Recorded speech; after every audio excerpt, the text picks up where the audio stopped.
units is unavailable this evening, so we will go over tonight what's on the agenda with the various departments for their upcoming budget for this fiscal year, so fiscal year 19. Why don't we start with highway and cemetery? Keith?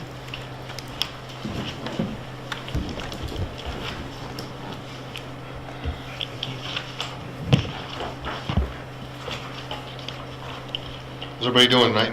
Great. Good. How are you? Not bad, not bad. Good winter? Weather's nice, yes. So far, we've lucked out. Basically, my budget really hasn't changed much from last year. So I'll go real quick with what I have here. Personal services is $676,037.30.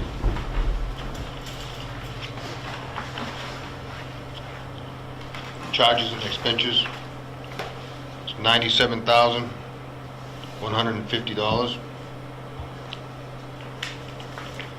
Service treatment is $8,000. And repairs of private ways is $1,000.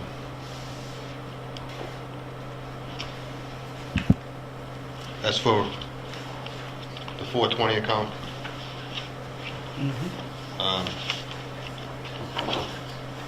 The snow's always the same, it's $80,000.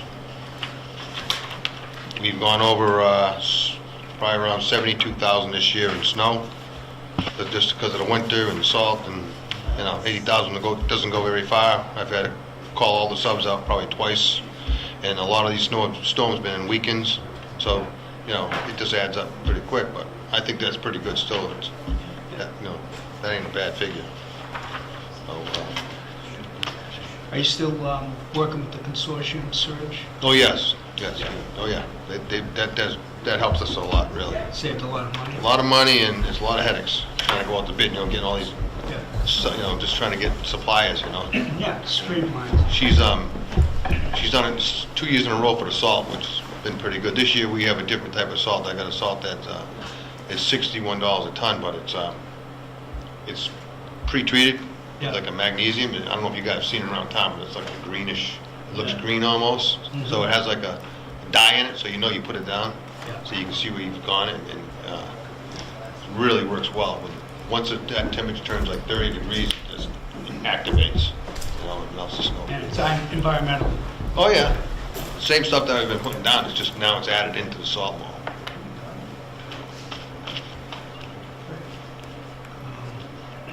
Is there any questions? No. Straightforward. Yep. You do a great job. All right, thank you, sir. Thank you. Okay. All right.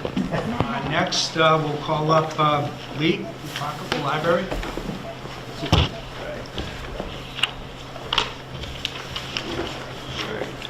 That was easy. How you doing? Very good. Hello. I know this is your first time seeing the budget. For those of you who are new, my name is Lee Parker. I'm the director of the Norton Public Library. This is Brian Stoltz. He's the president of our board of trustees. So, as requested, this is a level service budget. I have a handout here which gives you some of the highlights of our last fiscal year. 91,610 items borrowed. 68,604 visitors to the physical library, many thousands more to our virtual 24/7 branch, approximately 100,000 visits to our website alone. Our registered borrowers are now 10,781, 674 new cardholders in 2017. We held 321 lifelong learning classes or programs with 7,506 people attending them. And we received $26,824 in donations and grants.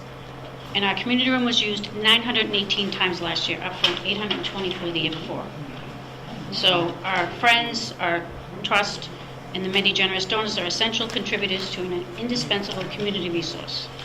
They support ongoing upkeep of the library facility and grounds, as well as the library's extensive services, a well-balanced collection of physical and digital materials for all ages, as well as cultural programs and lifelong educational opportunities, all of which enrich the lives of Norton residents. So we included $3,000 for computers in order to update 6 computers, 1 staff and 5 public. We have 25 computers in the library, most of which are for public. We did, as an update, we did just have 3 computers fail.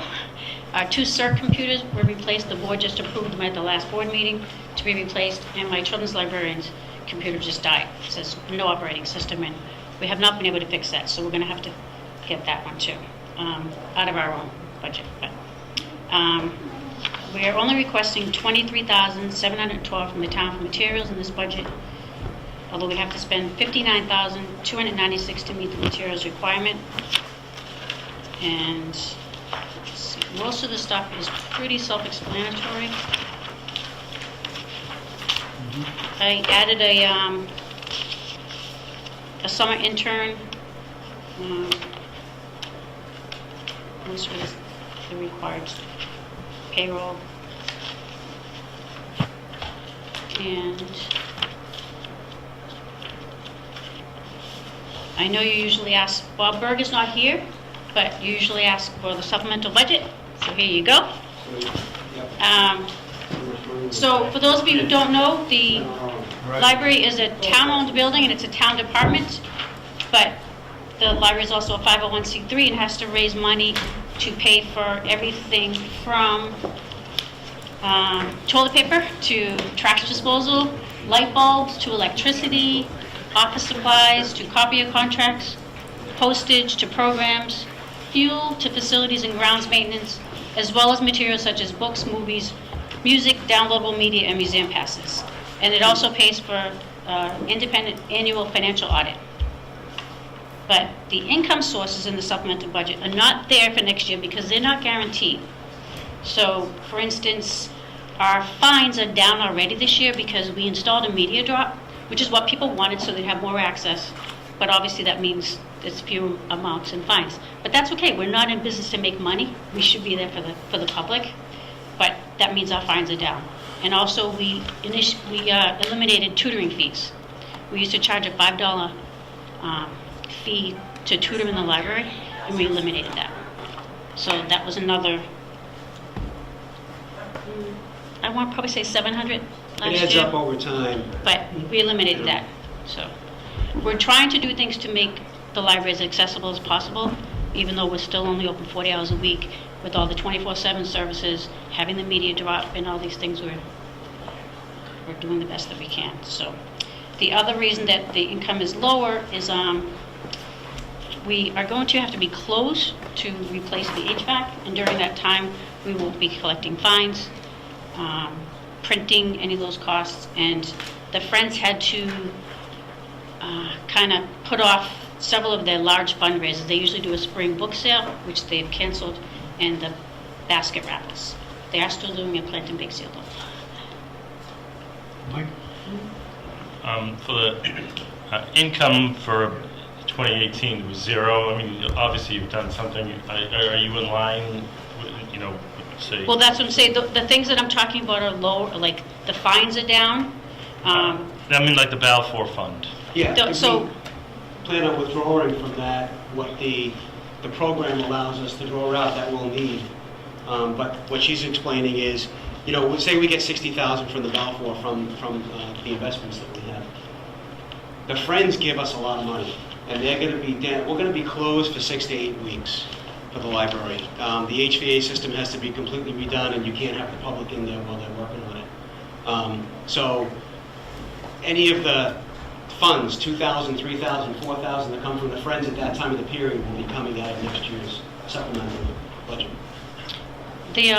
The supplemental funds have been substantially depleted over the past half a dozen years because of the increased contribution from the trust for the materials, also increasing costs and like water, different things.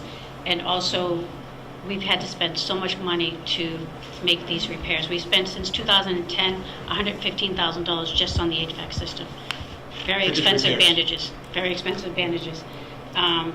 So the trust was created to serve the library in perpetuity and has served the library in town extremely well.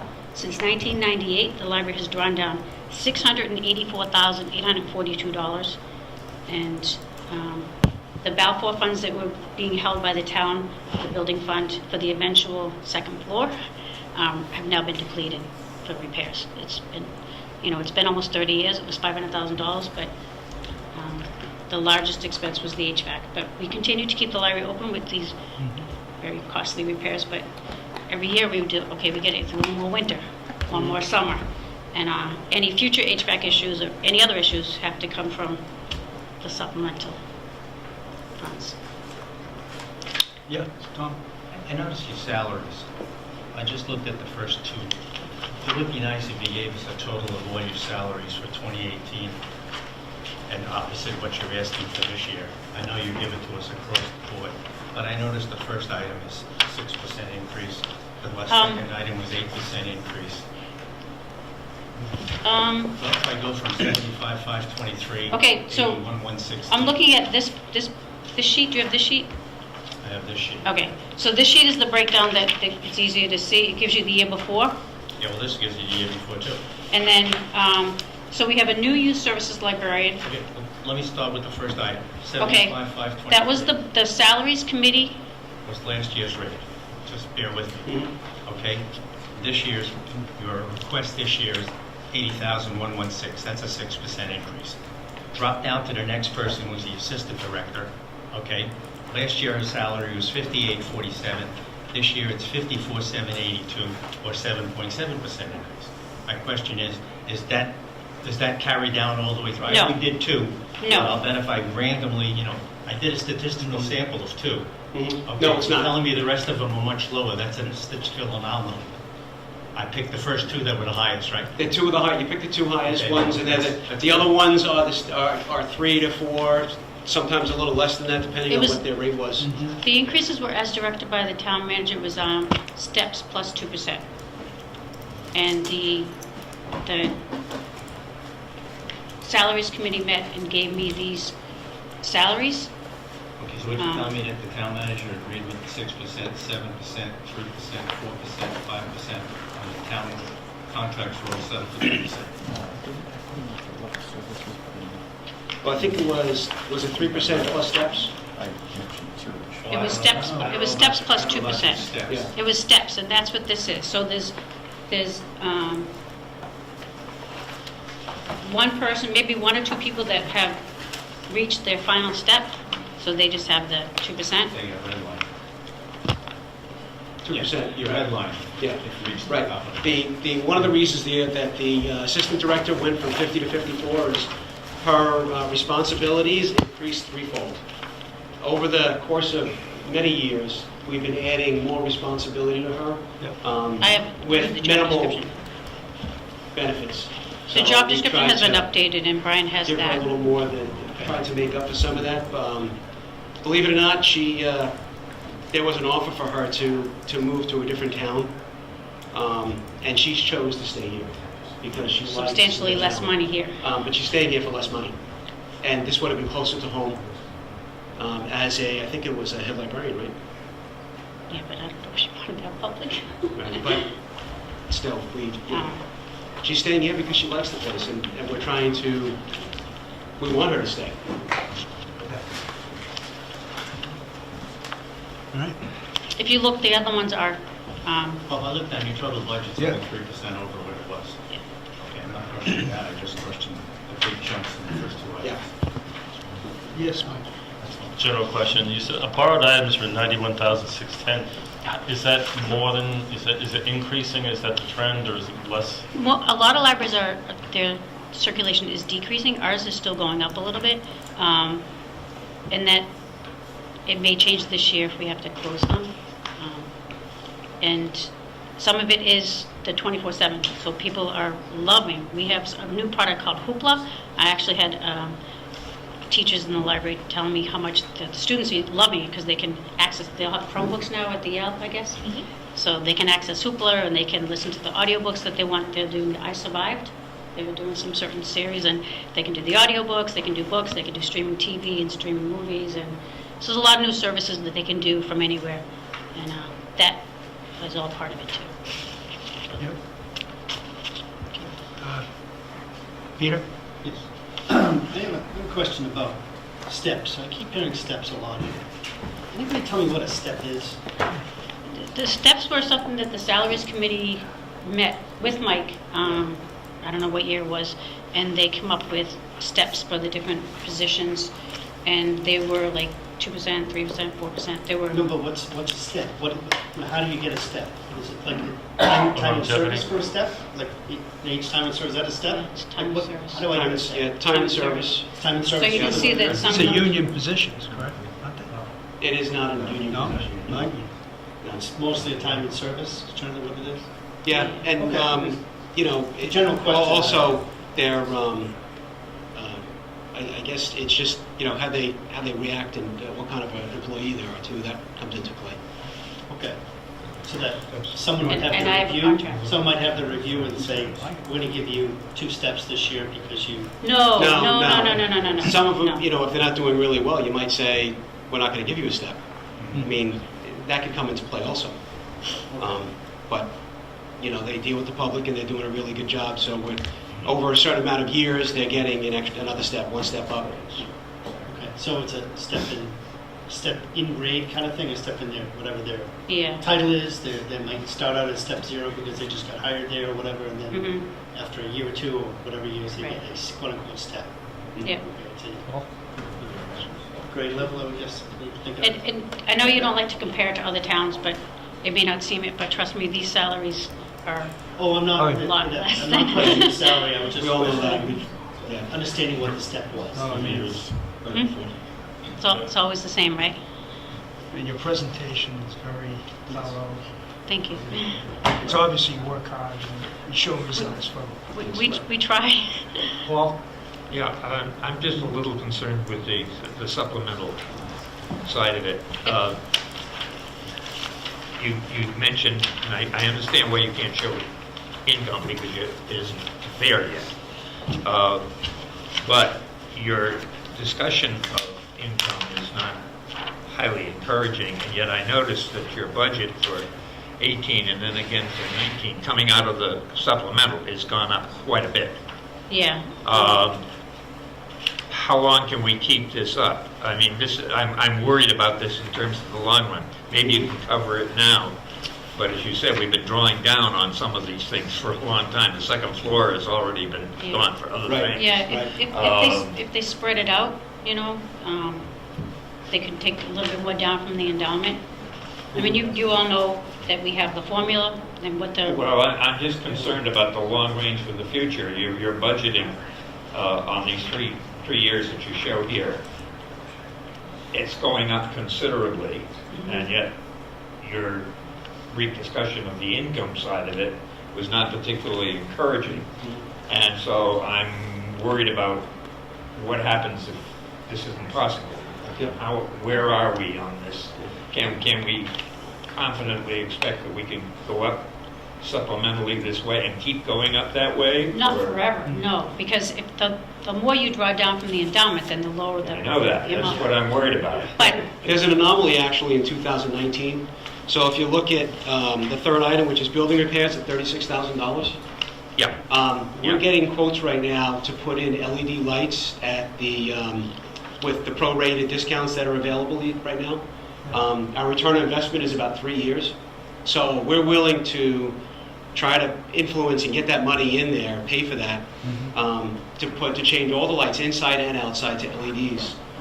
So we can, over 3 years, we reduce our electric bill and try to recoup that money. but that's the largest difference. So that's an between- anomaly for Yeah. 2019. Yep, okay. That's a good program. Aaron? So that's a $30,000 difference between 2018 Yes. and 2019. yes, And the difference, removing that. Yes. If you just consider that between 2018 and 2019, take $30,000 off of 166, 150, 136, 150. There's the You're minimum. $1,050 more than last year. Right. and our friends they're gonna do, even though we're losing the spring basket raffles, they're gonna do a fundraiser at Home Plate with baskets, and they're gonna do something over the summer. We'll make up the difference somehow, we hope. Yeah.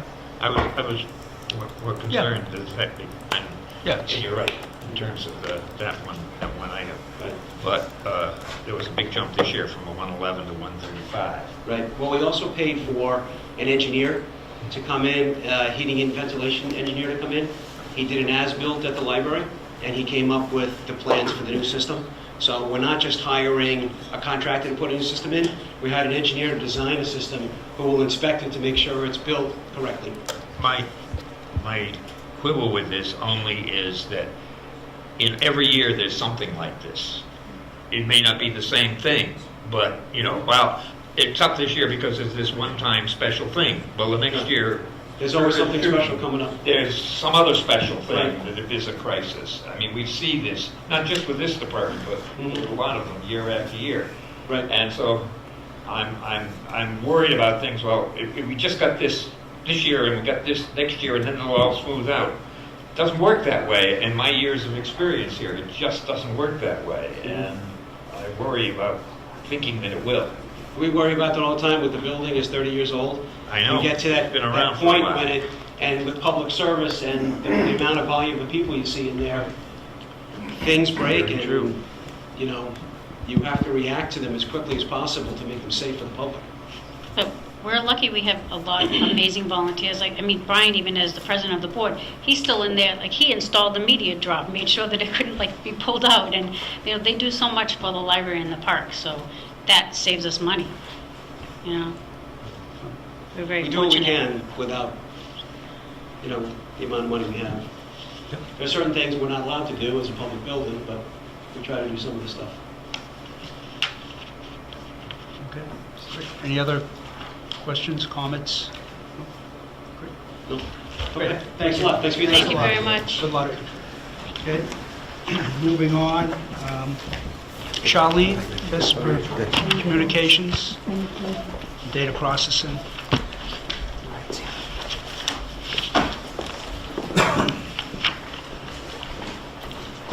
Good evening, everybody. Hi, Charlene. I'd like to start with the 155, since that's the first one on the list. Anybody have any questions? It's pretty straightforward. Yep.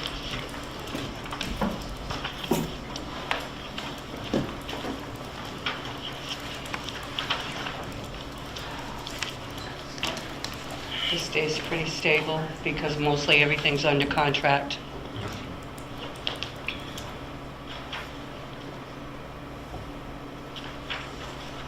The real increases this year were in Zobrio, which is the cash management, and fund accounting and fundware.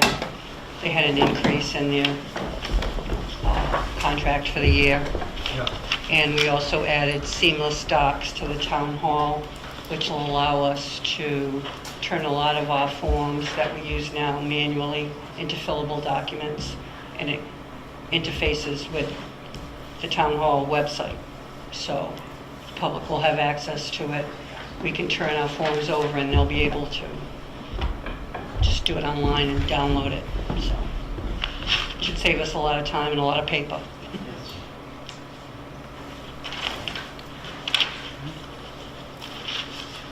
Any questions in regards to 155 data processing?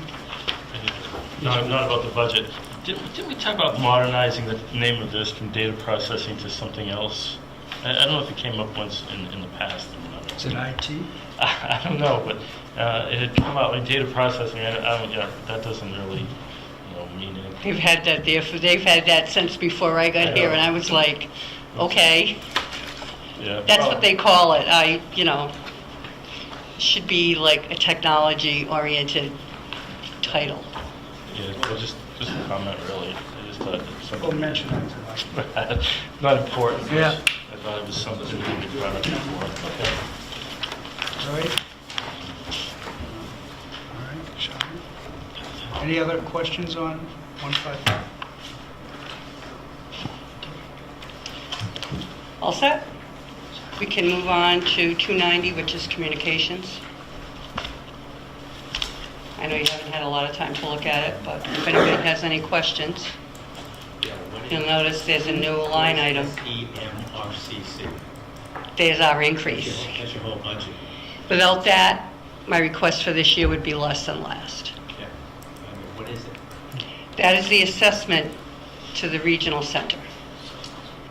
2019 is the first year they're going to ask for assessment from the Oh. four towns. Yeah, for Mansfield, Foxborough, and Easton, I think, isn't it? I really don't have a lot of explanation for it. All I know is That's correct, and one of the things they've done already, they do have an executive director that they brought on board who was top-notch, and that's part of the reasoning for this. Yeah. They're trying to move forward to it. It's actually on a fast track, so it's good news. Okay. Now we have answers. I'd like to know, is this going to go the same way that the regional veterans agent went, where in the end we wound up being the only town left standing? Every other town bailed Yeah. because they're much smarter than us. Yeah. From what I understand, What is this assessment? this is the assessment is split equally 4 ways. Okay, but what's, So that total assessment for the What are 4 we being towns is assessed for? what $204,000. is the assessment for? What's the I do not have a breakdown of the assessment. It's supposed to be coming, I just don't have it yet. I was just informed of this like 4 days ago to add this line to my budget because this was going to be the first assessment. I believe there's also a small assessment that's going to come out of the FY18 budget that exists now, but it's not supposed to be anywhere near this, but I'm going to have to find out what that is and come up with that too. So, but as you can see, if you take that out, Yeah. I'm less, my entire budget request for this year would only be $745,000, All of our, which is still less than last year. but all of our people go with the system, right? I don't understand what the assessment's for. Are we supplying the people to this new regional 911 or whatever they're gonna call it? Maybe fire chief can. Yeah, because I don't have a lot of information on the structure of the assessment. I can't even tell you if it's going to be maintained at that level, like in the following years. Either chief may know, because they've been in on this much more than me. So as I understand, you'll hear I enough love from me that. later, right? He'll give you his version, the other chief will give you his version, and we'll meet in the middle. In September, the region received a grant for $1.5 million to start this project. Part of the funding was for an executive director, which has been hired. He was a deputy director in Chelsea. He started in November. So he's working on building specs, regionalizing CAD systems, a whole plethora of responsibilities, looking at staffing. What is he going to do for staffing? We had a meeting on Monday where it was just a very brief meeting, just trying to discuss some of these. The plan is to try to get in for July of 2019. That is the plan. So there'll be another round of grants this year that the rec will apply for. Will everybody go? Will all our employees go? That's a question we don't know, because the thought is that it's going to be, the communication center will be dissolved, and then the rec will go through a hiring process to hire dispatchers. So when we're at about 40 dispatchers between the 4 towns, it's going to come down to probably 30 or possibly even less. So there is, we had looked at Mansfield, the police station, but due to costs, we're now looking at High Rock in Foxborough, which if you go, the only way you can get there is by going Route 1, unless you hike through Foxborough State Park. You go Route 1, you take High Rock Road. It's a fortified, it's like the Mima bunker, a fortified location with a huge AT&T tower. AT&T used to own this. It was like a governmental public safety type of building that they put at a whole bunch of different locations up and down the East Coast and even going out west. And then basically they made when fiber optics was coming in, they didn't choose fiber optics. And fiber optics took control, and they basically were left with a building that really had no value to them. So they turned it over to American Tower, and now American Tower wants to give it to the district for zero, which is a huge, huge benefit, where we don't have to put money into Mansfield. I should say the district doesn't have to put money into redoing Mansfield. and the state has been on board, the state likes the location. You know, I was a little, I'll be honest with you, when I first heard about it, I wasn't impressed by it, but I did meet with the director today, and I don't want to say he sold me on it, but it's a great, you know, the building itself has room for growth. The tower is an excellent location for communications expansion. You know, one of the other things he's doing is discussing communications and how we're going to work with our radios and things like that. So it's really, it's quite an overwhelming position, but I think this director he has what it takes for it. I think he's very impressive. Peter? So, I've heard about this a little bit. So, this regional, so we pay N number of dollars for our current dispatch kind of system. We know we pay that every year for it, we have a certain amount to pay for it. And now, it's gonna go regional. So do we expect to pay N dollars less than what we pay now, based on the assessment we're going to receive? In other words, I guess what I'm getting at is, we have our dispatch and all the support for that. It costs so much dollars. Now you're going to have regional, and you've hired an executive director that 50,000 would be tagged for now, which means to me he's making between 1 and 2, because that's the first chunk we get billed at. So what kind of overhead is going to be in this regional plus that? See what I'm getting at? It's like There's going to be a transition period, because right now they're working on the developmental grant, Right. which restricts very much what they can use that money for. Once the regional entity becomes real and is functional, their grant will cover much more than it does now, because they'll be off the developmental grant and into the full regular grant. I guess my question is when we look back at the VA, how it was all this great thing, we'll be able to combine it with the VA. Next thing you know, we're being assessed more than we actually stuck on for our own VA. So it's costing us more as a town. So I like the idea. I'm not pushing it down, but has there been some good analysis on, for our town, what's the cost savings going to be or expected to be, for this regional thing? It sounds great, but it's going to cost us more. The Board of Selectmen, there was a cost savings to the town. Was it? Okay. But this year being the transition year, you're not going to see it, because Okay. we're actually paying dual. We're paying a portion to the regional, and I'm still having to keep my center. Oh, God. One of the other things, one of the other things is that right now on the individual assessment fees that we get a certain amount from 911. Yeah. They're forcing the other direction, where they're going to lessen what the individual communications are going to get around the state, because they want everybody to drive towards this regional kind of a setup. So they're going to ramp up the money they're saving by taking it away from the current Norton. They're going to be giving it to these regional entities once they get all up on board. So there was definitely a savings in the original presentations. My thought, and I was the one who spilled the beans at a FinCom meeting a few years back, before it was actually a real public knowledge thing that we were working on, that we've been working on behind the scenes for a couple of years, that it won't cost you any more. It should be a far superior product. If you figure that you're going to have one of Charlene instead of 4 Charlenes, basically, in this hierarchy and stuff, that you start looking at the savings of things like that, really. I mean, that's, put it bluntly, that's part of the cost savings that you've taken away. It's, But we have a lot of say as a town, Charlene, and where she spends her money. We don't have any say, really, in an assessment. Well, one of the big things is, like Chief Clark just said, we got the 1.3, 1.5 or something, maybe not there, for this first out of the gate monies and stuff. The South Shore Rec in Situate is up to like 7 million in infrastructure alone improvements, fiber optics between all the stations, things that we as a town would probably never be able to afford to do when your 911 is able to fund those projects.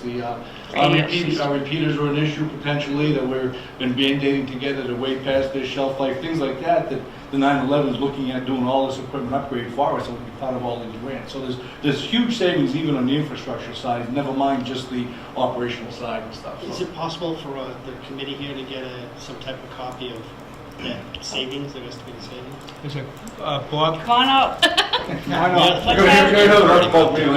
Everybody.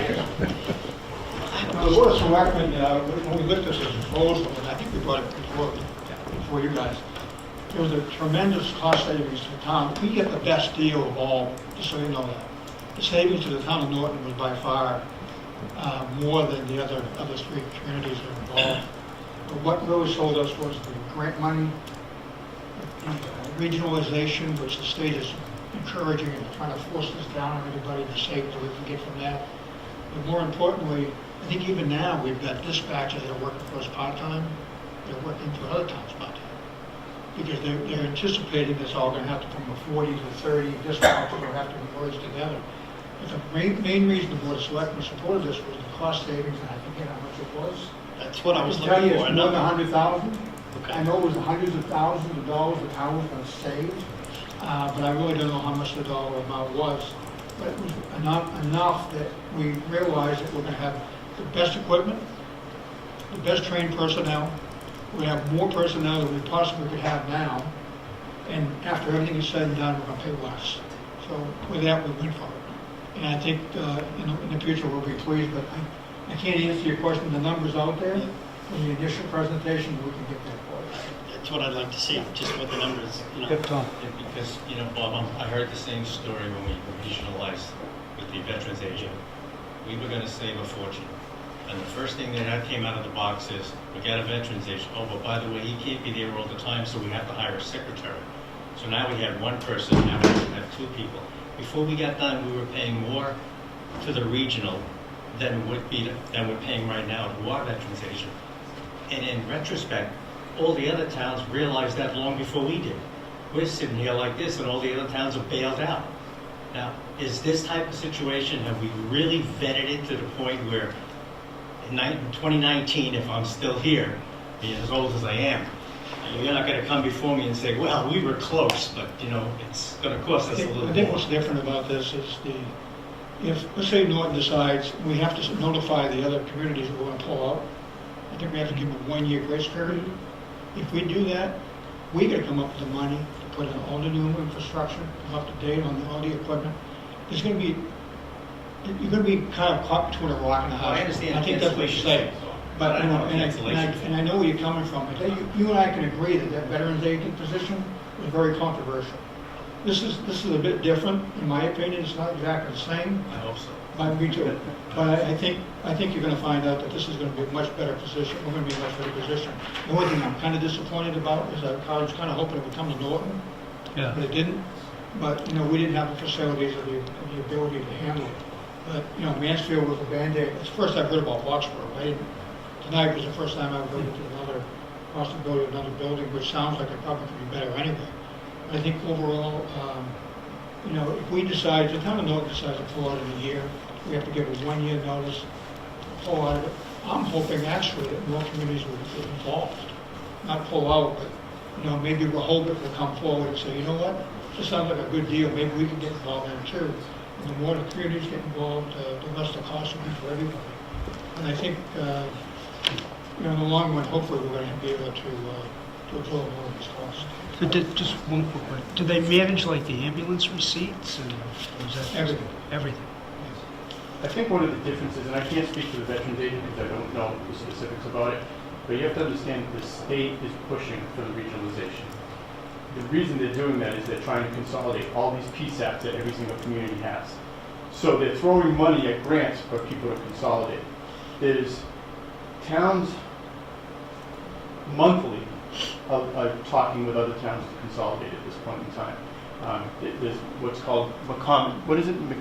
What's the one in Rentham, Norfolk, Franklin, and Plainville? Yeah, I'm not sure of the official name of it, but Yes, they're all in the process of doing this right now. There's actually Duxbury holds a rec with Plimpton and I believe Hanson, and even Rochester is going to go over to that. And they're talking with Plymouth about absorbing all those communities. So I think it's, this is one of those things that, it's change. Nobody likes change. I think Charlene could speak. The dispatchers don't want to do the change, but it's just a changing environment. We're talking about texting 911 nowadays. It's not just phone calls. We're talking about EMD, talking about making sure that there's quality control, that people are doing what they need to be doing. And, you know, we have, how many dispatchers do we have total? 9? 9. 9, and we have 1 Charlene. Where this is gonna have 4 dispatchers plus a supervisor plus a director. So there'll be a supervisor on every shift. There'll be somebody to do the quality control on every shift, so. And unfortunately, right now, the state is pushing, and people have choice to create the regional that they want.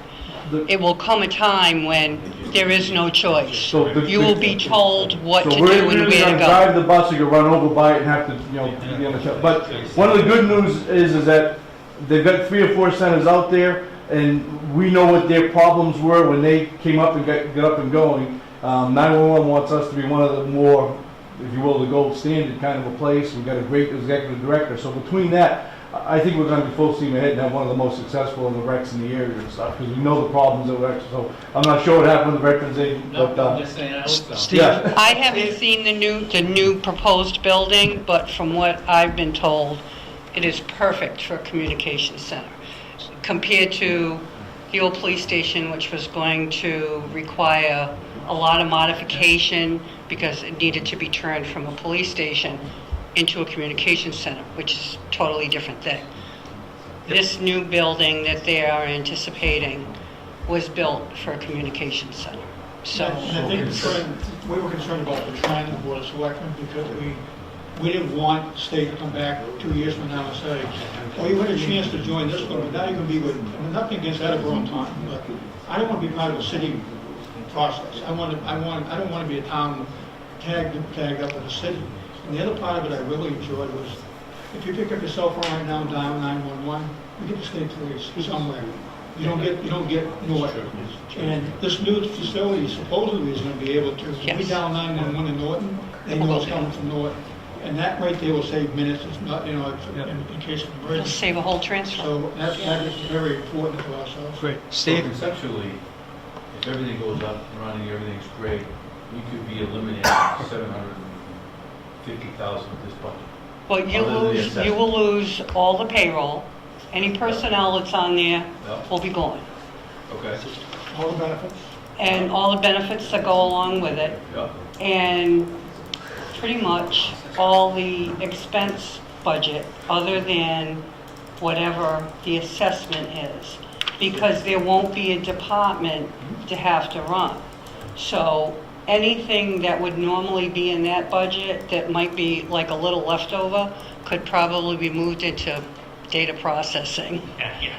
Because for a while, there's going to need to be some upgrades that happen here to be able to accommodate the ability to interface properly with the new entity, because we're going to need new CAD systems and things of that nature. Our portion of it, that will have to interface with what is in the new regional. Aaron? When this is implemented, we can expect this SCM or ECC, SEMREC, we'll go SEMREC. Oh, SEMREC, Southeastern Massachusetts Regional Emergency Communications Center. So right All now, full. right now for 2019, we're looking at $51,000 for that, but I can assume that once we're fully implemented with that, that number will go up to cover our share of what we're participating in with these 3 other towns. I don't know how they're going to figure out what the annual portion's going to be. I mean, that is But going at the end of the day, to... Answer is yes. We're not gonna save $750,000. No. By population. So if, to Peter's point, if we can just get what the board, if we can just get what the expected savings were from your meeting, Bob, so that we know what we expected going in, and And I have something think to that look back at, expected was from find out if actual we run. did what we expected.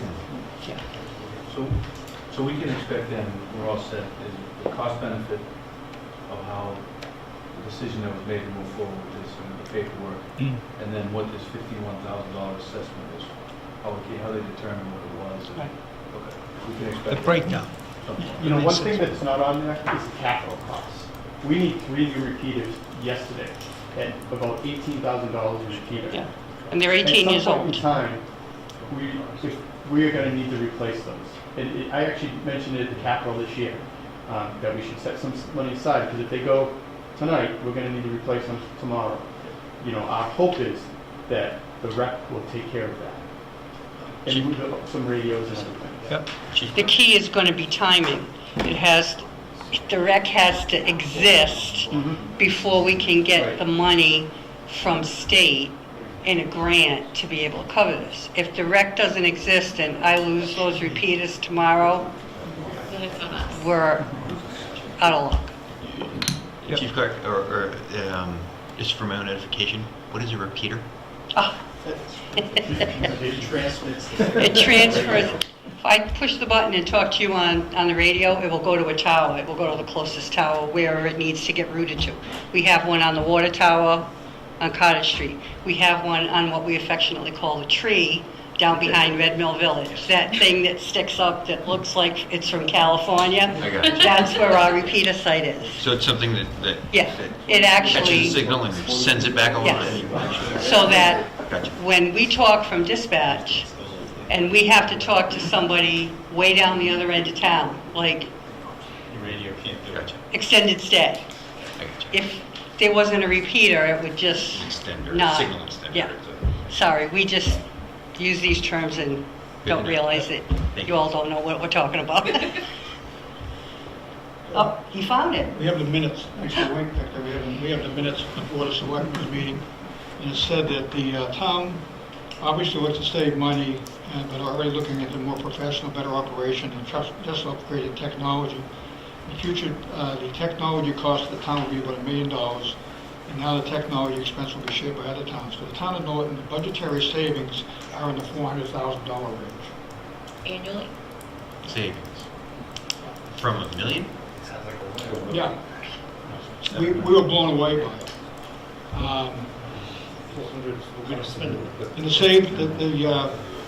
they save substantially more than the other towns because they already have a station officer position in town where the towns do not have it. The other towns will have the need to put someone else in that position.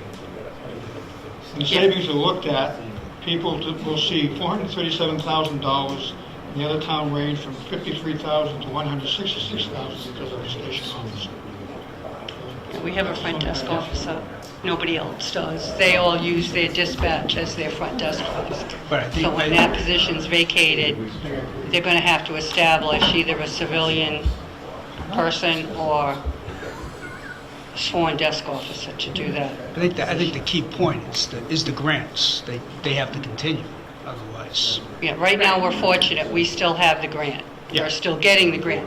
But But next year, the state Right. could decide no more grants to individual dispatches. Yeah, Peter. So, one more thing, so when we go to this region, will we lose some of the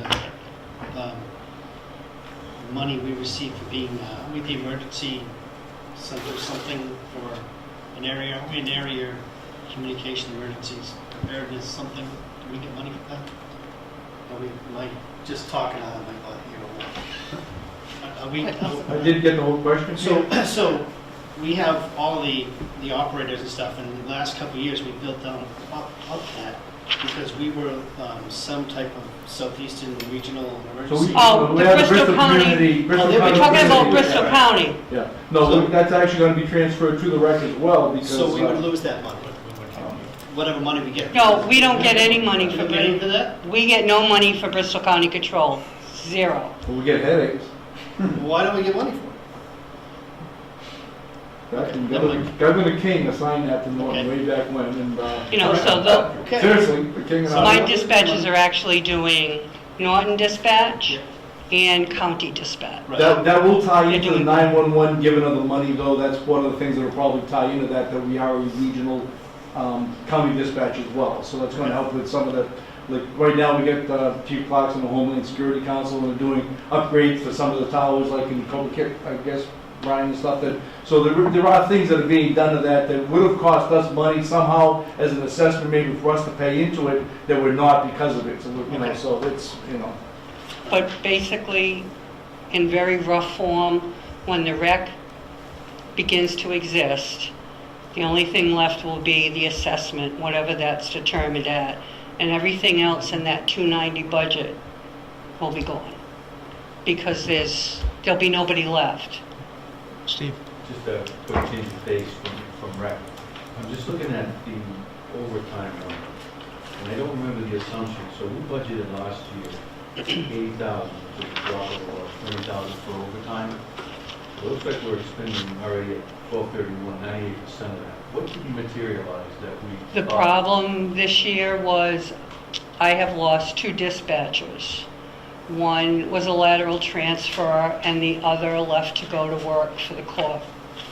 So when those 2 left, until we can get replacements trained, which takes months, that's overtime, filling those positions. And both positions that are empty now happen to be a midnight position, so that's at top rate. So in the budgeted positions that are here, there's 9 listed. Does that mean there's 11 budgeted positions or 9 with 2? There are 7 9 with 2 open? budgeted positions. My full staffing is 9. Right now, I'm working with 7. 7 with 2 open. So then. So I started off this year, FY18, with 9. I had full staff Yep. until August? Was it August or October? August, when I lost one to a lateral transfer, and then another left to go to the court in Attleboro to work, which was the job she previously held before she came here to dispatch. So the salary numbers that are in here are reflective, I guess if you bring someone in new, is there not a significant drop bringing somebody new at a lower step before you bring them? Correct. That's why you notice the drop in total budget for next year, because those 2 people get replaced with a initial step dispatcher. The one that I lost was a top step dispatcher. So she had top pay, top longevity, top benefits, top everything. And the other one I lost was a 7-year dispatcher, so she was at step 3. So those 2 positions are being replaced with a step 1 dispatcher, which has no vacation, no longevity, basic holidays, and lowest pay rate. So the 2 names that are here, it's just that we're looking at the step. Those 2 1. names that are new, those that you don't recognize, those are the 2 new people. Oh, so you have hired somebody? Yes, but they're in training right now, Okay, so you are at 9 Yes. positions? right now. But they are not working independently, Okay. and they are getting paid at that lower rate. So they are actually using the leftover budgeted money for those 2 people that left. But we're still paying overtime because they can't work independently, so dispatchers are filling those 2 empty shifts. Okay, all right, thank you. And that's probably going to last another 2 months, and we should start leveling off after that. Shelley, quick question. Last year, we transferred $30,000 from finance reserve for additional new equipment for communications. I Yep. see it listed here for $15,000 under the budget. Which line? The additional equipment, the last line item. I'm sorry, I don't, I guess, additional equipment. yours probably looks a little different than mine. One that jumped from 12,250 to 15,000? Yeah. 15,000. Last year, we approved, transferred from the finance reserve, total of 30,000 for additional equipment. So I don't know if maybe that's from 18 That's plus. additional equipment. Okay, Yeah. so maybe it's combined. Yeah, Just make it. yeah, Does that equal, yeah. then- because we had some Yeah, okay. equipment issues that So we it's had to 18 take in. care of that weren't going to come out of the 155. So, Okay, so it's 18 in. yeah. All right. Any other Anybody else have any questions for Charlene? questions? No? Great. Sorry about the 51, but can't be helped. Thank you for helping us understand. Thank you. Thank you. Thanks. Okay. We bring up Chief Clark, Thank you. encore. Good evening again.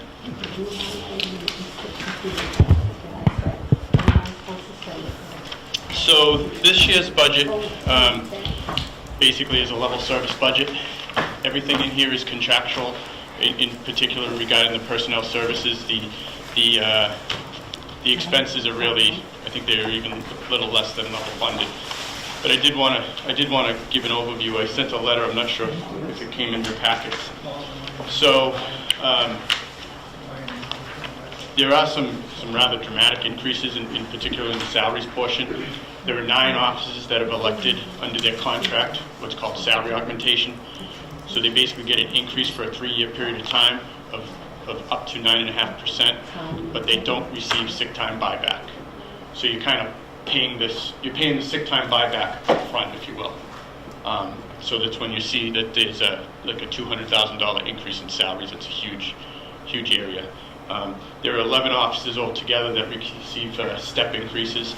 Step increases are by years of service and what people get for their years of service. So if somebody goes from in their 9th year and they go into their 10th year, there's a step. There's a step after 1 year, there's a step after 2 years, there's a step after 10 years, there's a step after 18 years. So those are the steps that we have from the police department. There's also 7 officers that receive longevity increases. So, like I said, this is a level service budget. It doesn't ask for anything. But last year when we put together a needs-based budget, basically for the override question, I did ask for 2 new positions. One was a second school resource officer, and another one was a problem-oriented police full-time officer. So I put this together on February 12th, and the tragic events of February 14th happened. I do think that it's time that we add a second school resource officer. And I'll tell you specifically that the officer that we have now does an outstanding job. He does great communication, but there's only one of them. There's 5 schools. The elementary schools are rarely, if ever, touched.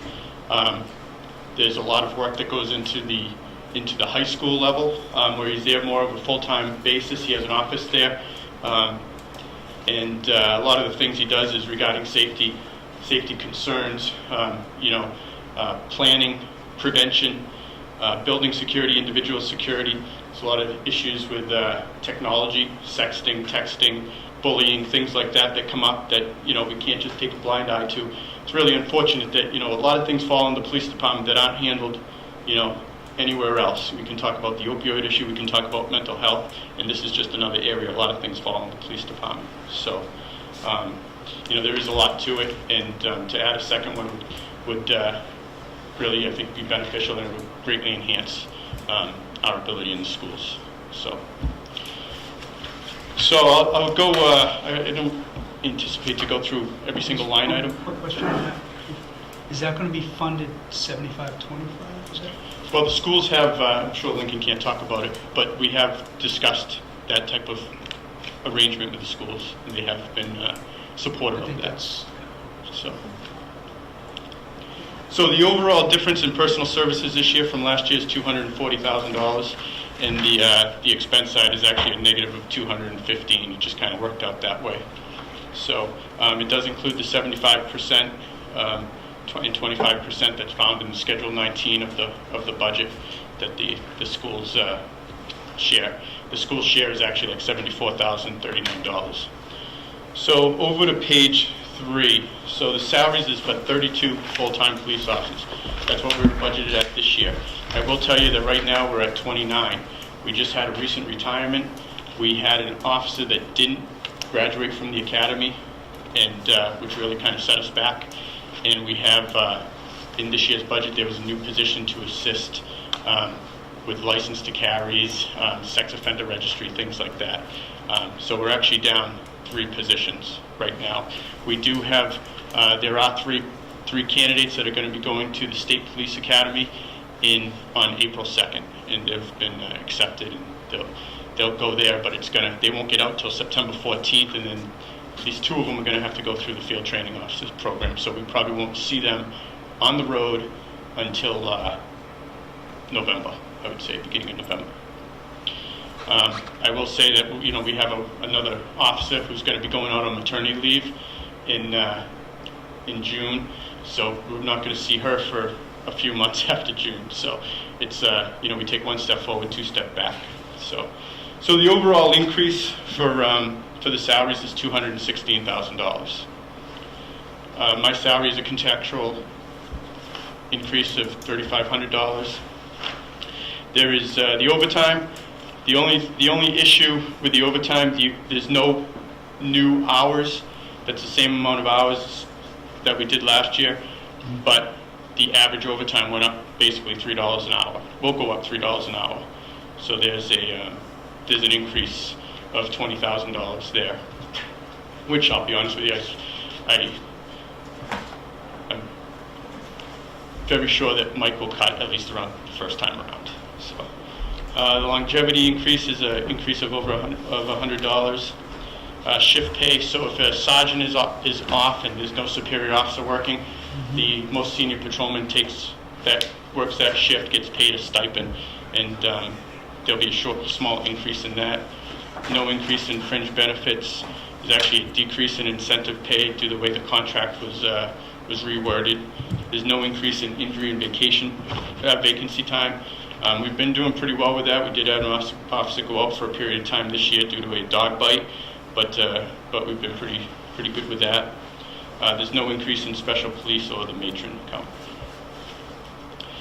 And like I said, the expenses are basically more or less level funded. There's no equipment increase.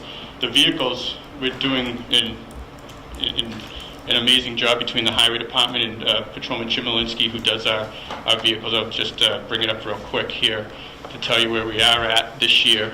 And I say that not to have you cut it, but just to give you an overview of where we're at.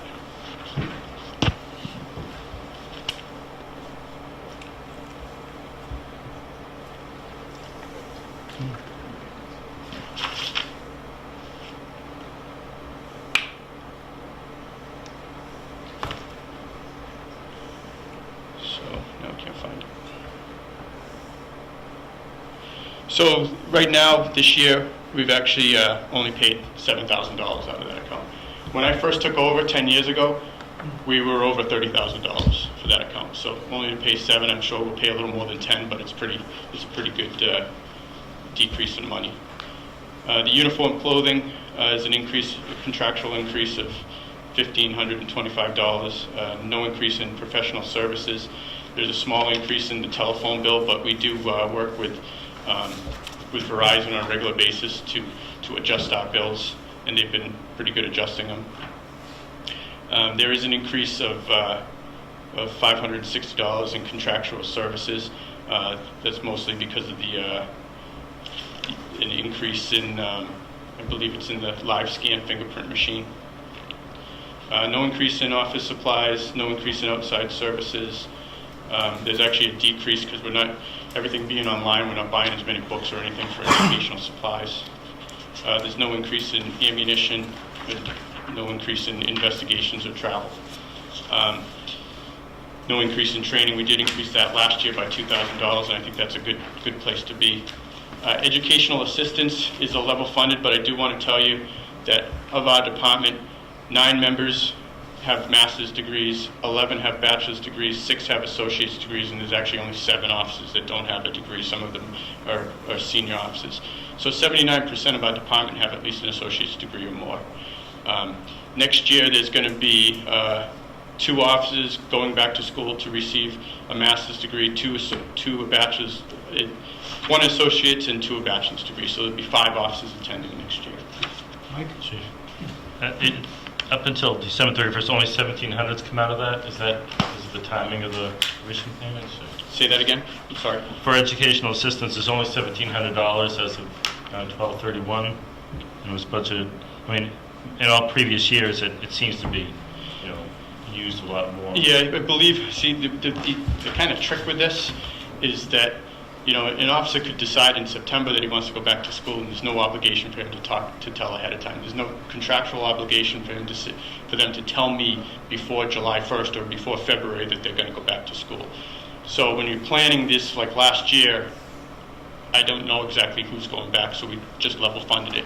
Next year, I believe we're going to eat up the $15,000. This year, no, we haven't. There's only one officer that's been creating a reimbursement request. That's it. But I will tell you that of that, I just read off 5 officers. There's at least 3 that are going to be requesting something before July 1st. So, Chief, I want to go back to the salary augmentation in the collective bargaining. Is that something that's been around for a while, and then just all of a sudden it's just been... So it's been, as far as I know, it's been around since about 2005, 2006. It was under a previous town manager that it was negotiated. So, but it's just been in the last, basically 4 years. 4 years ago was the first 2 officers started to take it. One officer actually retired on an injury, so he didn't benefit greatly from that. The other officer, I think, he got everything that he was entitled to. Yeah. But now we're seeing it more as we get more of a senior department that people are taking it. And do you forecast that to be a trend next year in the following couple of years? Yes, absolutely. And so at the end of the budget, it kind of breaks down if you have that, what the salary augmentation for FY19 is by officer, so you can see the difference. Okay. Steve, you had your hand. So my question was SAP augmentation buyback again. So what exactly is it? Are they getting paid for their accumulated sick time or whatever that they? Well, not really. They have to pay them at the end of their... So it's a very lengthy article in the contract. It's about 2 pages. And there's all sorts of tricks and treats to it. If you have 180 days or more, you're eligible for 9.5% each year for 3 years. If you have 150 days or more, you're eligible for 6% for 3 years. If you have 135 days or more, you're eligible for 4.5%. What do you mean by eligible for 4.5? So you have, take 180 days. Mm-hmm. You're saying you have 180 days of saved sick and vacation or whatever time in the bank, right? Mm-hmm. Benefits. So if you have that, do you just get paid 9% more because you have that? Or do you Exactly. Oh, just because you have that, you get 9% more? Mm-hmm. If that goes behind, if you have 180 days and you go out sick, you break your leg, and you take, 10, you take more than 10 days, or you take more than 1 day, then you're going to get the 6%. 6%. If you go lower than 150, then you drop down to the 4.5%. And that's above your pay. It's just by Exactly. you having that bank, you get paid more. Right. So when they retire, you can retire at half of 360 days, which is 180 days. So you would get 180 days pay. They cannot get that when they request salary augmentation. Okay, so they're getting the 7% or whatever percent now based on those days. Right. But those days don't count to ever buy them back. They can never buy them back. Percentage now ahead of time. Correct. We just had I'll give you an example. We just had a 35-year veteran retire that took salary augmentation. He did not get sick buyback. He didn't get buyback, but he could use those days. You could use those days, like he could say he had 180 days. He could retire 180 days before. Would he get paid those 180 days now? But no, he wouldn't. That's not how it works. He loses them. Okay. Well, yeah, right. More or less. Excellent. Okay. Yes, Steve. For the people that are doing this, the augmentation, when you go into retirement, do you see an increase? It's not pensionable. It's not pensionable? No. Tarek, you said it's not pensionable. Okay. And then my other question, just one on the number of positions, so you said 32, is that just officers? 32 officer positions? Yes, well, police, it would be, there'd be minus one full-time administrative assistant and a part-time records clerk.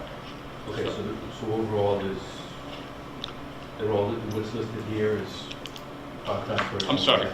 So it does include, it is for 32 police officers, and then also includes 1 full-time administrative assistant and a part-time police clerk. Okay. So it is for 32 police officers. And then right now, all those positions are full, or is? There's 3 that are unfilled. 3 that are unfilled. Oh, okay. Mhm. Okay. And they're going to the academy April 2nd, and then they'll graduate September 14th. Okay. Peter?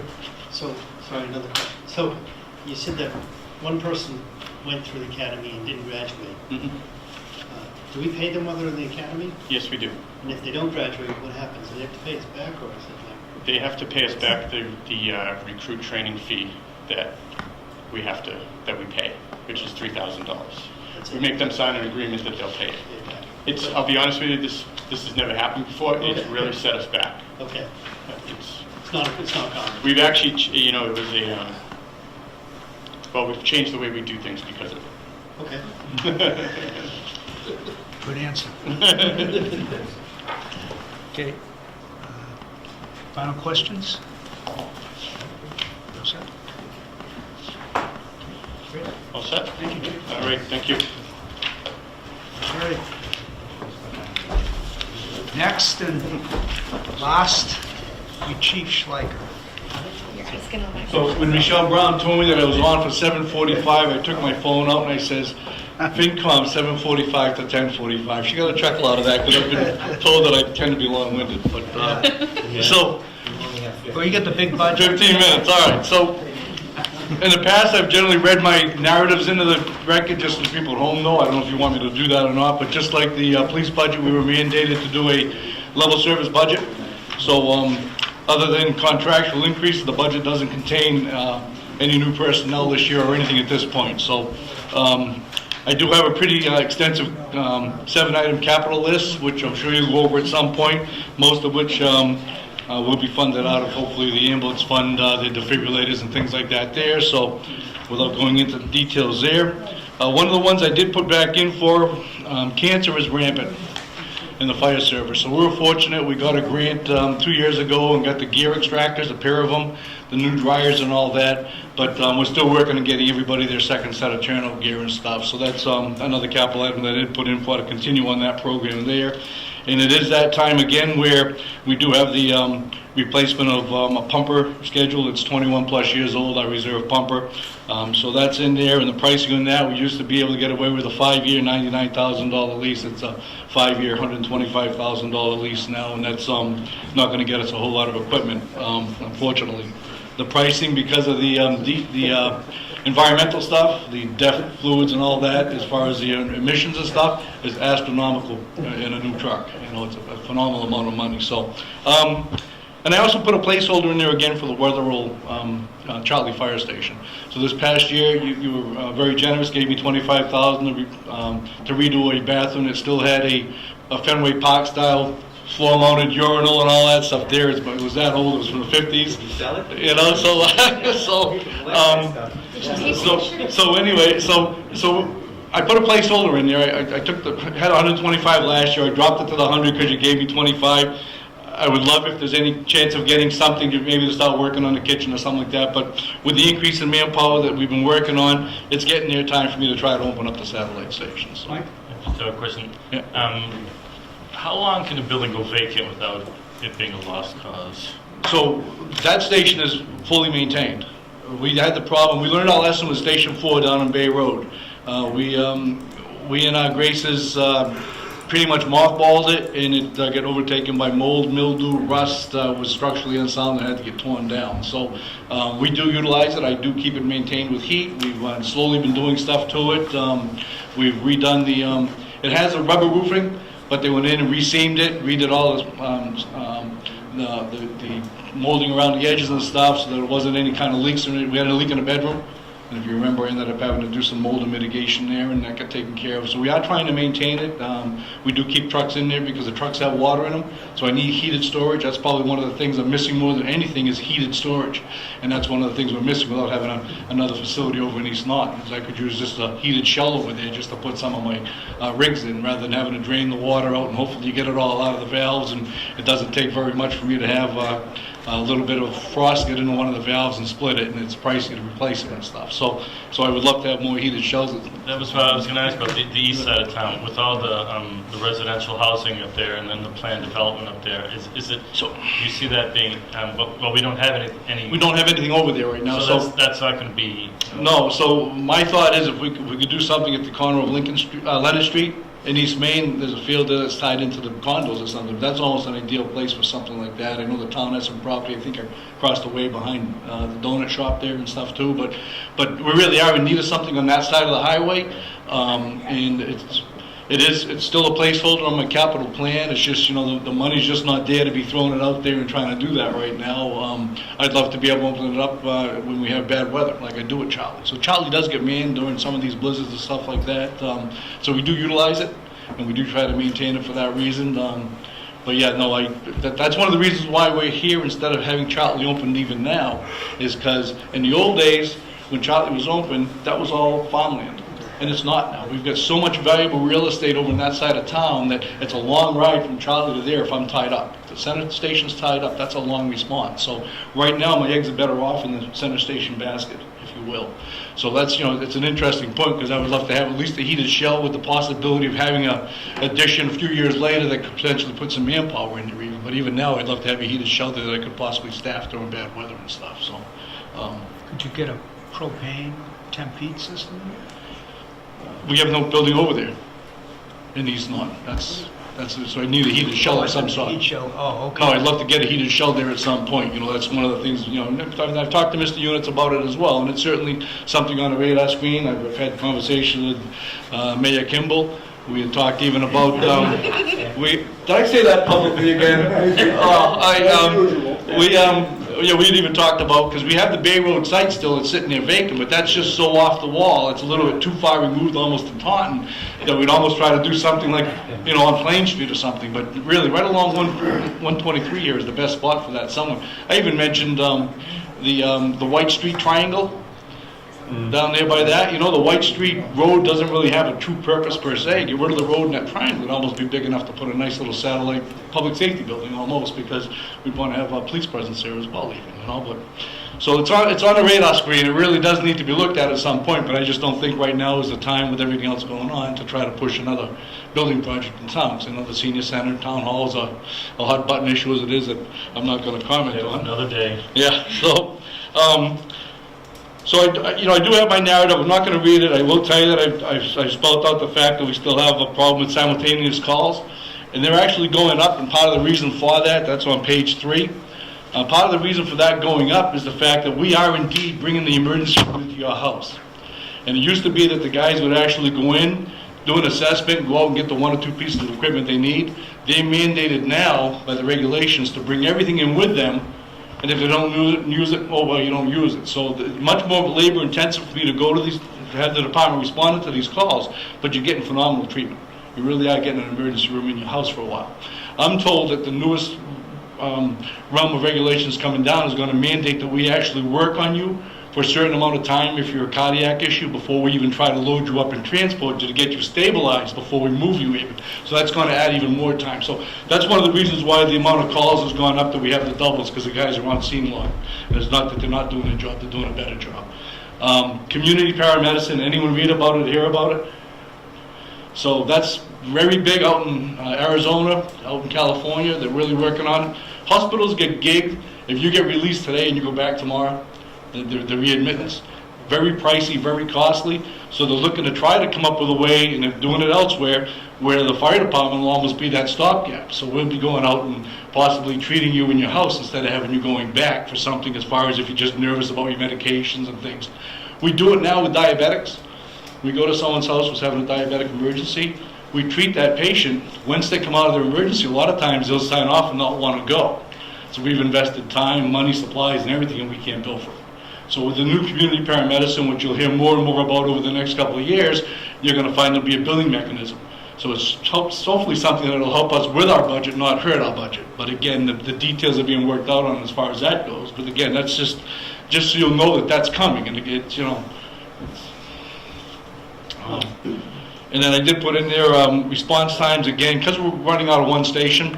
the response times are necessarily a little bit longer when you have a call in Charlie and Charlie Station's open. It's a much quicker response. I can't really help that until we get some more personnel and open up the satellite station or satellite stations, if we're lucky.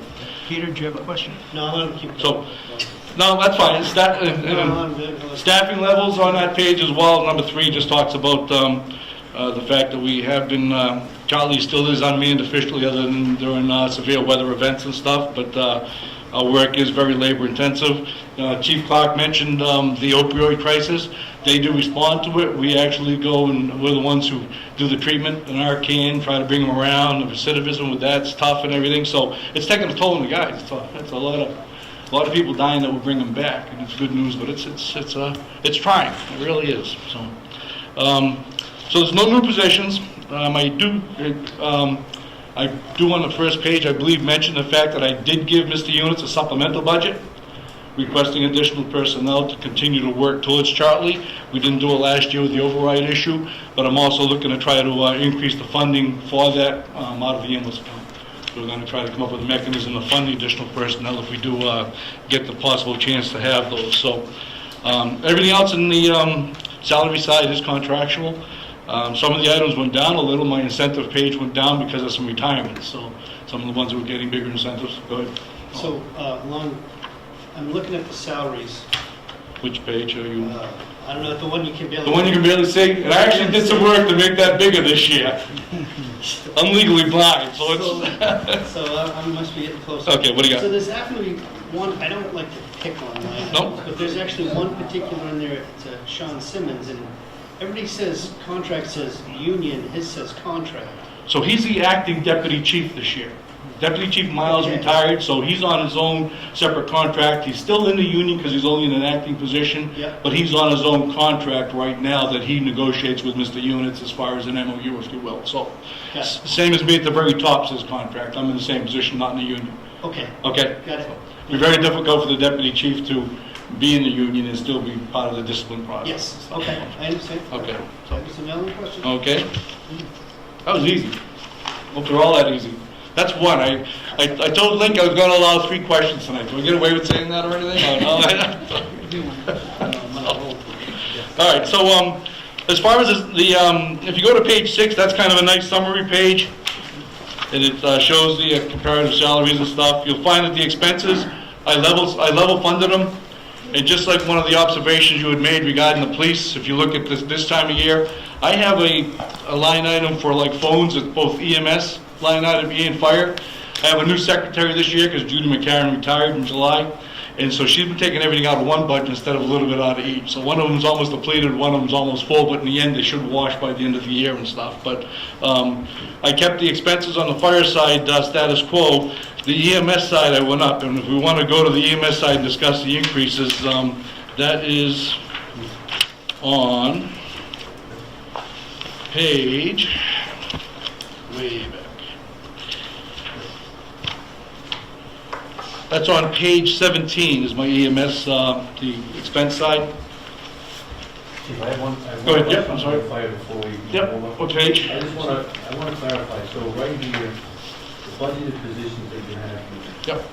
How many budgeted positions of firefighters? So the department has a total of 36 line personnel, of which 4 are shift commanders with the rank of captain, 4 would be line officers with the rank of lieutenant, and the rest are firefighter paramedics. And then it looks like... And there's a chief, a deputy, and an administrator. And is there two admins here? 2 part-time? Right, the two part-time are they're considered called firefighters, but that's the 2 fire chaplains. It's a Catholic and a Protestant chaplain for us. And then one full-time admin? Where you seeing the full-time admin? Well, look, I guess union... It would be Becky Murray. That'd be the center. Union Cena Right. is the admin, right? That's a different union. That's the administrator. So that's the admin? That's the administrator that runs the office. And everyone else is fire-related and... Correct. Positions are filled? Correct. The only one that's not filled right now, down the very bottom, it says Miles, and I'm working on a replacement as we speak. That's the deputy chief that just retired in December. The very bottom. So there is one open firefighting position? Correct. That is funded this year, that hasn't been filled yet because the civil service process is a dog and pony show. Okay. It really is a tough In the process itself, do you apply for grants and use grants to supplement the budget? at all? So we've been very fortunate. The grants are really drying up, but we received 2 years ago the washer dryer and the gear extractors. They were very specific machines made to take the smoke and carcinogens out of our gear, and the dryers to go with it. We just received a grant this current year for some hazmat. So we were able to replace our multi-meters, the 4 gas meters and stuff that we use on all the trucks going to meter buildings. We also were able to replace some of our the exhaust fans, the smoke ejectors, which the ones we had were literally, when I got on the department in the 70s, were here. So we finally got those. They were heavy, bulky, and tough to run, and now we get doing synthetic materials and much more user-friendly and stuff. So we did get another grant this year, and I want to say that this year's grant was like $21,000. We had to come up with $1,000 or something, which I was able to take out of my hazmat. So we do try, but they're very hard to come by, and they're very labor intensive. So for every 5 or 6 that we spend a lot of time putting in, we're lucky to get one, but we still try. Right. Now, how does it work in the actual process? So did you see the expense go through your budget and the offset will go to the general fund, or you don't put it through the budget? No, I've been fortunate that any grant we had, we got $140,000 probably 6 years ago for replacement of the portable radios. And I had to come up with $2,000 or $3,000, took that out of my additional equipment line item because it's very user-friendly to spend 5% out of my budget to drain 95% of pure profit for the town, basically. But no, it doesn't. We don't actually run it through anywhere. We apply for them when we get them. Mr. Eunice knows about them. It's stuff that we would have come in for. Matter of fact, the exhaust fans and stuff, if you went to page 21 to my capital plan, you'll see at the bottom that was on the radar screen. And now it's greened out because we're able to get it through a grant instead of us coming to capital to get it and stuff. So, so we do try. And again, it's there are things like we got our air packs.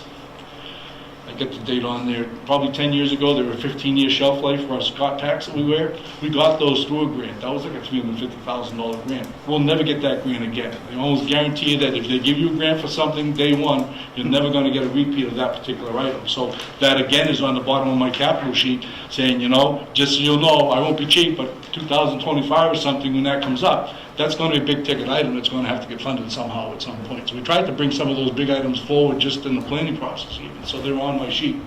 But we do try. So I did have some increases in the EMS side. I can go through them individually. I can just tell you that the verbiage is there for them, and they're all pretty much related to the fact that we did get the third additional fully equipped mechanical spare ambulance. With that now is an additional rig that I'm maintaining out of that budget, additional licensing fees and stuff, but it'll more than pay for itself where I'm not actually dumping customer service to the neighboring towns. And like I said, there's a two-way whammy when I have ambulances out of service, is that we show up and take care of you. And we sit there with our fire engine, or car 3, the shift commander, and some medics are sitting there taking care of you. And you're like, okay, are we going to go to the hospital? Yeah, we're waiting for Mansfield to come, we're waiting for Easton to come. So there's the customer service side of it where it's a slower response and ties us up, but we also lose the revenue. So it's a double-edged sword there. So it's a customer service issue, but then Mansfield Easton gets to grab the money for that particular transport and stuff. So by having that third ambulance, which again got funded from the ambulance account, allows me now to have an ambulance out of service and still be running my 2 rigs that I'm staffed. So it was great that we got that. I think it's going to definitely pay dividends. We probably dumped almost 50 grand last year in miscellaneous calls to the neighboring towns that had to come in because of the multiple runs. So the newer units are all computerized. Nightmare, computer glitches, and it's out of service for a day or 2 or 3 or 4 waiting for stupid parts and stuff like that. So when that happens now, I've got that second rig ready to go right in and stuff. But again, there are additional fees with that. And one of the big line items was the medical supplies. As you know, the pharmaceuticals are going right off the charts here. And one of the big ones is the Narcan. We're spending a small fortune on Narcan.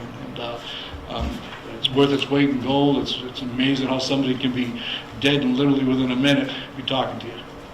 I mean, it is a wonder drug, and it's just, it's not a new drug. We get a kick. There's all kinds of press about it now. We've been carrying it since the 80s on our ambulance. It's just you didn't have the opioid issues that you have now. You had that once in a blue moon heroin overdose back then, but now it's just the carfentanil, the fentanyl, and stuff like that. That's just so potent.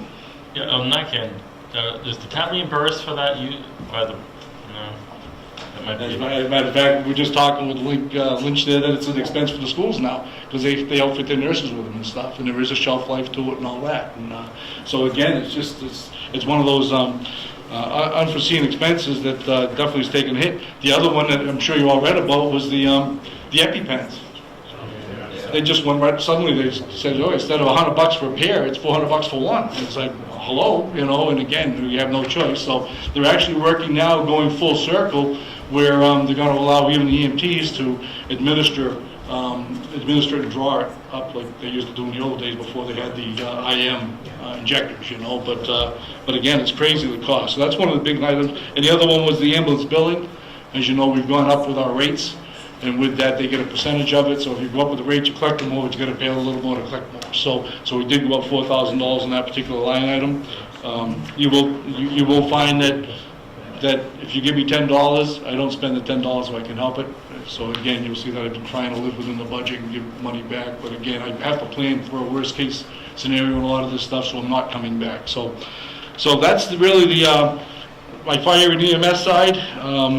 My emergency management budget, that's just the same placeholder basically. We actually get a lot of grants through that. I got a great group of volunteers. Deputy Director Ray Cord really works his butt off for me. We do get quite a few grants every year through that for some miscellaneous items and stuff.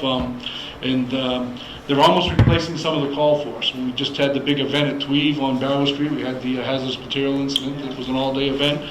And had some good volunteers there that augmented handling the staging area for me and stuff. I did bring a sheet over with me. I had, just to give you an idea of that single event, 26 fire units on scene, not counting my state resources. That was just local mutual aid. I had 6 command cars. We had the 3 Norton cars, plus I had 3 other chiefs show up to back me up. But we had 20 fire engines or ladder trucks. And we had Attleboro's truck, the utility truck set up and stuff in case it went bad. And when I tell you, when the hazmat team got there, and I have a picture on my phone, the first 2 guys in the hazmat team did a real far away look. The container's bulging, there's another whole row of barrels next to it. They have no idea what the product is because it's stuff they were cleaning out from the corners of the big old factory, stuff that's been there probably 100 years. And somehow 2 things got mixed in 1 barrel and sealed, an acid and a base basically. And it took almost 2 weeks for it to finally get to the point where it was reacting. It sounded like the loudest popcorn machine you ever heard, popping popcorn in that barrel with fumes coming out of the building and stuff. So with the other barrels next to it, it was one of the more legit hazmat calls we've had in the area in a long, long time. And it took a long time, but it was a snowy day. So it was never a nice day. It's never a blue sky day when that happens. And we had Lieutenant Robbins did a great job being like my liaison and stuff, and it really worked out well. Safety mitigated. That's the bottom line, you know. And one of the guys, when they went in with the hazmat suits, it ended up, they put a chemical in it that's supposed to be like a miracle neutralizer. And once they went to mix it, it actually started reacting again. He got covered, but he was in one of the suits, thankfully, and he was able to be deconned. So there was no real issue with it. But it was a long event and pricey. It's a good cost to that and stuff. But so I want to bring that up. That's just a real current event example here, right in town. You know. Yeah, sure. Steve? Chief, one question. Yep. We'll go back to the fire budget. Which page you on? Incentive pay? Yep. So can you explain, so the incentive pay, I guess they have so many licenses, and do they get that paid at the end of the year, the beginning of the year? So the way the incentive pay works, let me get to the page. It's page 10. The way the incentives work is they get paid the nearest pay period to December 1st for their incentives. So they would get each They would get that as a single, right. So without getting into a lot of details, a lot of towns do have it as part of their base pay as well. And you do that, everyone has a different pay rate and all that stuff there. Goes to retirement, but that's the nice side of the Fair Labor Standards Act. There's a downside to that your pay is based on hours worked. So if you work overtime during say a 14-day cycle, if that's what you're working off of, if you work overtime during that 14-day cycle, but then you take vacation or sick leave during that same 14-day cycle, the overtime goes away. So there's a downside to it. So the local has never negotiated that in. It's always been this way here since day one, almost like a sort of Christmas club for them. So. And is the incentive pay pensionable? The incentives are pensionable. Okay. And then I'm just So in here, what's the difference between the school here, where it goes back to degrees, and the educational assistance?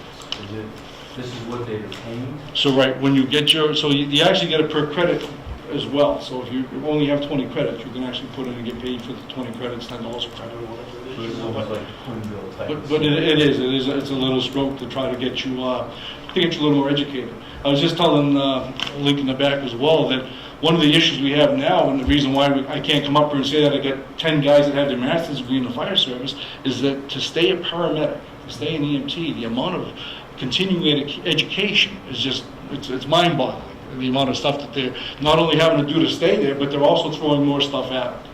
So again, that's one of the things. Just to keep a paramedic up is a pretty pricey and time-consuming event. So.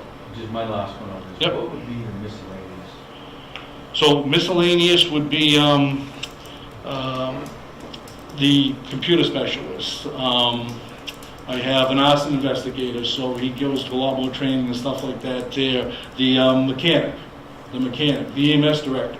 So these are things that are in addition to their normal routine jobs, they take on additional responsibilities. So there's specialist positions that are listed out in the CBA and stuff. So, so and again, the emergency management budget's the same as it was last year. No changes, whatever. But we do get lots of good response out of that. That's one of the things that we have in Norton. We have a very good sheltering plan and a sheltering trailer, all fitted and stuff that all came in through grants. And Mansfield has a great rehab unit. They took an old ambulance and outfitted it. So we're trying not to, even though we're not technically a regional entity, we try not to have us all duplicating the same services. So we picked we could go to Mansfield and set up a shelter for them. They do come, and they came to the Tweeve incident and was a great resource for us there with their rehab. So I don't know if we have any comments or questions, but how did I do? Is that okay? I didn't really time myself, but now listen, I believe my godmother is at my house right now, so I'm going to give her a shout out. Hello, Edith. You know, I told her I'd do that for me. But listen, go shout out. You know, let me see that. You know. So, thank you all. Yeah, thanks, Thank you. Pretty good. Okay. I think that Chief Schleicher was the last presenter tonight. And inspection, yeah. All right, we have to review minutes of our October 23rd meeting before the full meeting. Does everyone have a copy of that? Our next, I'm sorry. Yeah, Our next yeah. meeting is Monday, right? Monday, right, I'll go, yeah, Monday the 5th. Okay. At 7 o'clock. I can send you the email. I think she emailed it.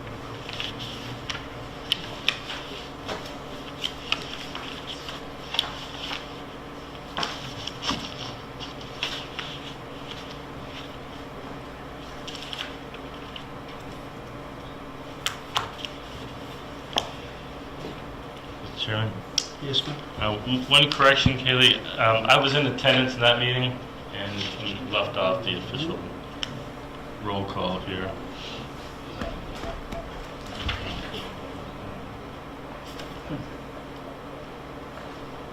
Especially you made the motions. I You made your... phoned him in. motions. Yeah. Made all the motions. Yeah, Tom. The only correction is on the one where the capital improvements warrant article. I made a motion to reconsider it, but I abstained from voting because there was directing your treasurer Okay. throughout the warrant. Yep. So then there should be one I abstention. abstained. It said seconded by the group.